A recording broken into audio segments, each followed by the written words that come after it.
Ei pessoal, aqui é a Thalita, bem-vindos à Casa da Coruja. E hoje a gente vai tratar sobre 3 livros que falam sobre o luto. Eu adoro livros que trazem esses temas mais difíceis e que faz a gente pensar a respeito desse tema, tirar as nossas próprias conclusões, aprender a lidar melhor com eles, ou às vezes nos ensinar a lidar quando o outro está passando por isso. E esses 3 livros que eu trouxe, eles trazem visões um pouco diferentes sobre o assunto, sobre perspectivas diferentes. E eles fazem realmente isso, eles nos apresentam como cada pessoa lida de forma diferente com o luto, e isso muitas vezes nos ajuda a lidar com o nosso próprio sentimento ou nos ajuda a ajudar outras pessoas quando elas estão passando por isso. Essa é uma das características dos livros que eu gosto muito, essa capacidade de nos colocar em uma situação que muitas vezes a gente não viveu ainda, mas nos ensina sobre aquela situação, nos ensina como passar melhor por ela, ou nos ensina como ajudar o outro a passar por ela. E só pra lembrar, todos os livros que eu tô falando vão ficar linkados aqui no box de descrição, e se você puder comprar pelo link que eu vou deixar lá, você ajuda muito o canal. E o primeiro livro que eu trouxe é A Desumanização, do Walter Hugo Mãe, em que a gente vai acompanhar a história da Ala, uma menina de 11 anos, que tinha uma irmã gêmea que acabou de falecer, e a gente vai acompanhar a protagonista tentando entender tudo o que ela tá sentindo com a morte da irmã dela. Elas eram muito próximas. Nesse livro a gente tem aquela visão dos gêmeos compartilhando sentimentos, compartilhando tudo. Uma sentia o que a outra estava sentindo, elas tinham essa relação assim, quase que de uma alma só. E quando a irmã dela morre, ela se vê meio perdida. Em muitas partes do livro ela vai falar que ela se vê sem a sua metade. E esse livro ele é especialmente triste, tocante, porque a relação da Ala com a mãe dela é muito conturbada. A gente meio que tem a mãe transferindo para Ala esse sentimento de dor em relação à perda de uma filha. Ela olha para Ala e ela enxerga a outra filha que morreu. Então ela acaba descontando na Ala todo esse sofrimento que ela tem dentro dela. Ela por vezes culpa a Ala pela morte da irmã. Ela chega a cúmulos de falar que preferia que a Ala tivesse morrido no lugar da irmã. E a gente vê que muito disso é em razão do sofrimento, daquele desespero de ter perdido um filho. Então aqui a gente tem esse luto tanto de uma mãe pelo filho que morreu e a dificuldade dela de processar isso, de entender isso, e também o luto da irmã que perdeu ali a sua alma gêmea. A Ala via na Zigridur, que é a irmã dela, realmente a sua outra metade. Ela dependia muito da irmã em termos emocional mesmo. Ela se via muito refletida na irmã, e quando ela perde, ela fica completamente sem rumo. Além de todas essas reflexões que fazem ser um livro extremamente emocionante e tocante, a gente ainda tem como pano de fundo desse livro a descrição muito bonita da Islândia. Esse livro vai se passar na Islândia e o Walter Hugo Mãe traz com uma descrição muito poética a paisagem da Islândia, você se vê naquele ambiente. Eu particularmente tenho muita vontade de conhecer, eu acho que deve ser um país lindo, e as descrições que o Walter Hugo Mãe traz desse país são assim, impagáveis. É um livro que eu recomendo demais vocês lerem. O segundo livro que eu trouxe é o Daqui Pra Baixo, do Jason Reynolds. Esse livro, ele é bem diferente. Pra começar, ele não é escrito em prosa, ele é escrito em poesia.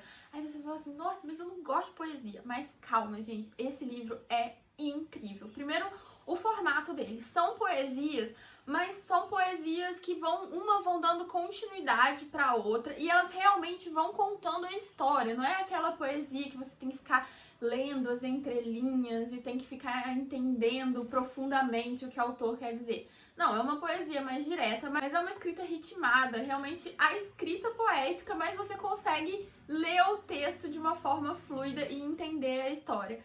E só por ele já ter esse formato diferente, eu acho que já vale a pena conhecer o livro, pra gente conhecer novas formas de contar uma história. Esse livro é realmente sensacional. Eu tenho outros livros que eu já li nesse formato, se vocês quiserem eu posso fazer um vídeo com livros de formatos diferentes, deixa aqui no comentário se vocês teriam interesse nesse vídeo. Partindo para a história em si do livro, nesse livro a gente tem o protagonista Will, que ele mora num bairro muito pobre dos Estados Unidos, em que a violência ela é constantemente presente. As crianças estão brincando na rua e de repente ouvir um tiro é uma coisa normal. Eles já sabem qual que é o procedimento que eles têm que tomar. Ah, todo mundo abaixa, corre, se esconde. Não é uma coisa assim fora do comum. Se a gente ouve um tiro, a gente vai entrar em desespero. Para eles não, já é parte da rotina. Só que de repente a vítima de um desses tiros é o irmão do Will. E ao contrário do livro da desumanização, em que a gente vai ter os personagens ali perdidos no seu sentimento, na dor, no desespero, aqui a reação ao luto vai ser a violência. O Will, ele vai ficar indignado do irmão ter sido vítima de um assassinato e ele vai querer se vingar de quem matou o irmão. O período de tempo em que se passa esse livro é muito curto. A gente vai ter aí umas pitadinhas de realismo fantástico nesse livro, porque o tempo factual, o tempo real em que se passa é o tempo do Will pegando uma arma no apartamento dele e descendo o elevador até chegar ao térreo para ir atrás dessa pessoa que matou seu irmão. Daí o título do livro, Daqui para Baixo, ou seja, do apartamento dele até o térreo. E o livro vai se passar dentro desse elevador, ele descendo esses andares. Em cada andar que ele para, porque o elevador vai parar em todos os andares do prédio dele, em cada andar que ele para, uma pessoa vai entrar dentro desse elevador e vai ter ali uma conversa com ele a respeito de alguma forma, a respeito desse crime ou da vida que ele leva, da violência que ele quer cometer, da vingança ali que ele quer tomar. E a partir dessas conversas ele vai refletindo sobre a vida do irmão, a morte do irmão, o caminho que ele quer tomar, se realmente matar a pessoa que matou o irmão dele é o caminho certo.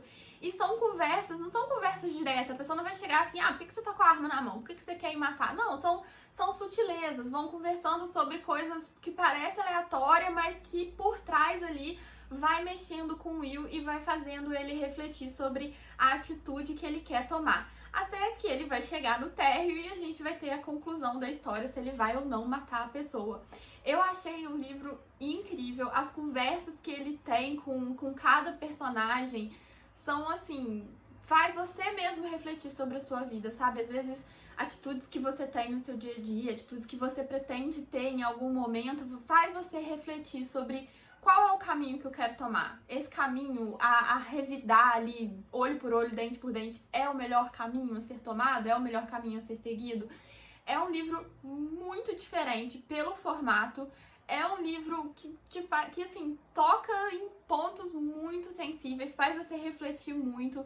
Vale muito, muito, muito a pena. Eu vou falar sobre todos os 3 livros que eu selecionei, porque são livros queridinhos meus. O último livro que eu vou falar agora é um favorito da vida. Eu recomendo demais que vocês pelo menos deem uma olhada nas sinopses desses livros, porque, sério, são livros, assim, que você leva pra vida. E o último livro, eu até tenho ele aqui, deixa eu pegar ele. O último livro é 7 Minutos Depois da Meia-Noite, do Patrick Ness.